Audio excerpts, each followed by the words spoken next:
السلام عليكم. لماذا لم نعد قادرين على التركيز كما كنا سابقا، كما كنا قبل مواقع التواصل الاجتماعي؟ أصبحنا الآن في عالم غارق بالمعلومات والإشعارات والتنبيهات. لم يعد فقدان التركيز طبعا مجرد ظاهرة فردية. العالم كله يعاني من أزمة فقدان التركيز، وكأن العقل قد ضاع. هذا كتاب مهم سنشرحه اليوم للكاتب البريطاني يوهان هاري في كتابه الذي تحت عنوان الانتباه المسروق.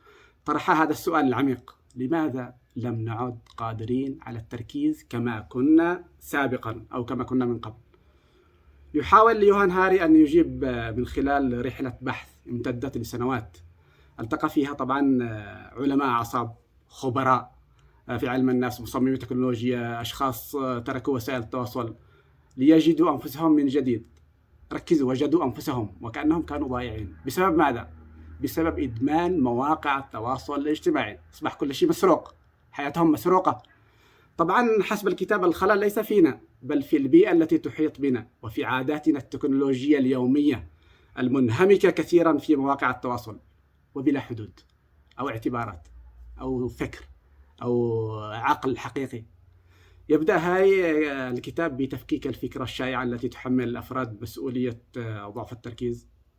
يقول غالبا نلوم أنفسنا لأننا غير منضبطين أو كسالى، لكن الحقيقة أعمق بكثير. هناك عدة عوامل تسهم في سرقة انتباهنا، تتدخل بين التكنولوجيا الرقمية، بيئة العمل السريعة، حتى الطعام المعالج غير الصحي، قلة النوم، تراجع القراءة البطيئة والتأملية.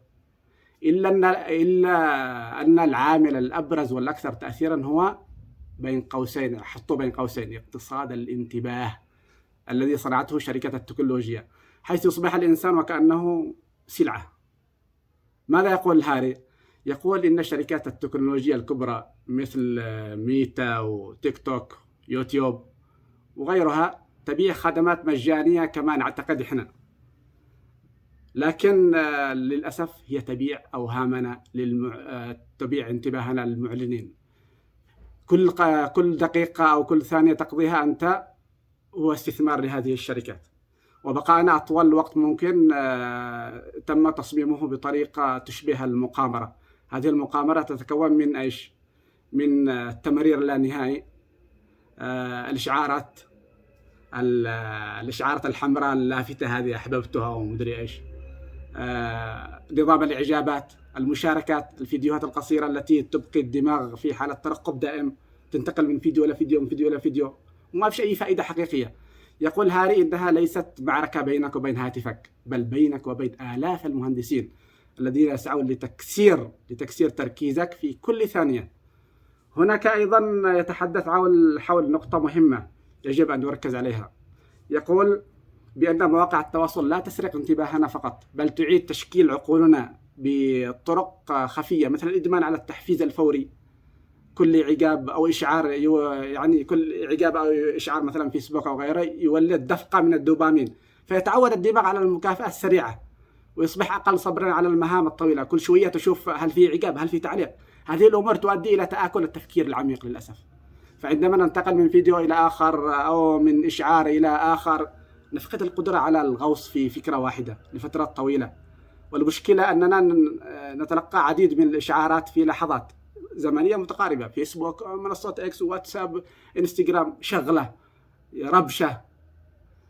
أيضا ركز هاري أيضا على انتشار الغضب الرقمي، وهذه نقطة مهمة، أي أن خوارزميات المنصات تفضل المحتوى المثير للانفعال، سب، شتم، رفع الصوت، تغيير ملامح الصوت والوجه، لأنه هذا يزيد التفاعل عند الناس، مما يخلق بيئة من الغضب. للأسف يخلق بيئة من الغضب والانقسام ويؤدي إلى مسألة التشتت الجماعي. وفي هذه الحالة لا تضعف إنتاجية الأفراد فحسب، بل تضر بالمجتمع ككل، لأنها تقتل الحوار الهادئ والتفكير النقدي والذوق واللطف. هذا يصيح وهذا يتكلم وهذا يسب. يشدد هاري على أن الانتباه قضية اجتماعية لا فردية، ويرفض أن الحل يكمن في ضبط النفس أو حذف التطبيقات فقط. المشكلة كما يقول هي أصبحت بنيوية، لأن بيئتنا الرقمية أصبحت مصممة لتسرق تركيزنا، ولذلك يدعو إلى ماذا؟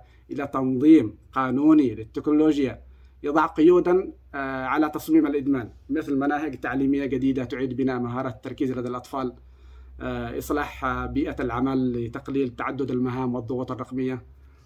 ويستشهد طبعا بمثال لبلدان بدأت بإصدار قوانين تمنع الخوارزميات من التلاعب بالمستخدمين عبر بياناتهم السلوكية. ويعني بذلك أن بعض الدول بدأت تضع قوانين جديدة تقيد الطريقة التي تستخدم بها شركات التكنولوجيا الخوارزميات، أي الأنظمة البرمجية الذكية، للتلاعب بسلوك المستخدمين عبر تحليل بياناتهم وميولهم الشخصية السلوكية أثناء التصفح. ما هي الخوارزميات؟ هل تسألتم ما هي الخوارزميات؟ الخوارزميات هي طبعا برامج داخل مواقع مثل فيسبوك، تيك توك ويوتيوب وغيره، تقوم بتحليل ما تشاهده أنت، كم من الوقت تقضيه في كل منشور، ما الذي تتفاعل معه أو تتجاهله خلال التصفح، ثم تستخدم هذه المعلومات لتعرض لك محتوى يجعلك أنت تبقى لفترة أطول في هذه المنصات، تنتقل من هذا إلى هذا، من هذا إلى هذا، حسب ميولك أنت يجيبوا لك. أما التلاعب بالمستخدمين عبر بياناتهم السلوكية، فالمقصود هو أن المنصة تتعلم من سلوكك لتقدم لك محتوى يثير مشاعرك، غضب، فضول، صدمة، ضحك، حسب ميولك أنت، بهدف إيش؟ إنه تبقيك هذه المنصات متصلا بشكل أطول، وبالتالي تشاهد مزيدا من الإعلانات وتحقيق الأرباح. هذا ما يسميه هاري اقتصاد الانتباه، قصة بيزنس واقتصاد. المنصة لا تهتم بما يفيدك، بل بما يجعلك لا تغادرها أبدا، تبقي دائما متصل، تتابع إشعار، تتابع تعليق، تتابع هذا، تتابع، كله يؤدي إلى ضعف التركيز. طبعا يقدم هاري مجموعة من الحلول الواقعية، مثل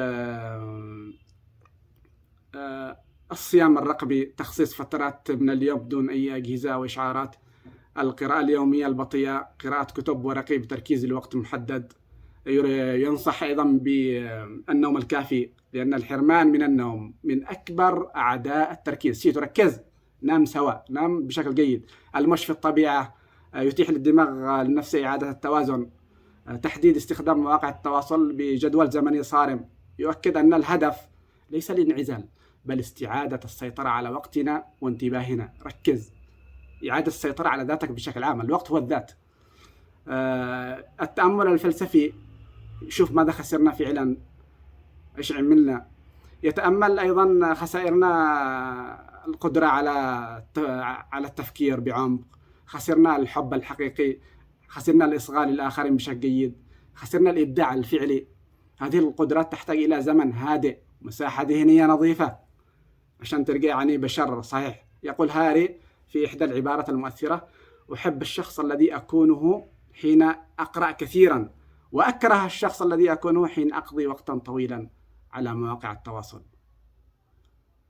لا تسرق، لا تسرق، لا تسرق حياتك.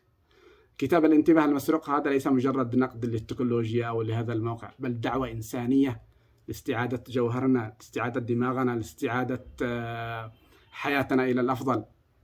إعادة تصميم المستقبل الرقمي بطريقة تحترم الإنسان بدلا من استغلاله. إنه للأمانة ينبهنا إلى معركة القرن 21، إنها ليست على الأرض أو المال، بل على الانتباه. لأنه من يملك انتباهك يملكك، من يملك انتباهك يملكك. حاول تملك نفسك، حاول تملك نفسك، خليك نبيه وشاطر. تحياتي، محمد السامع.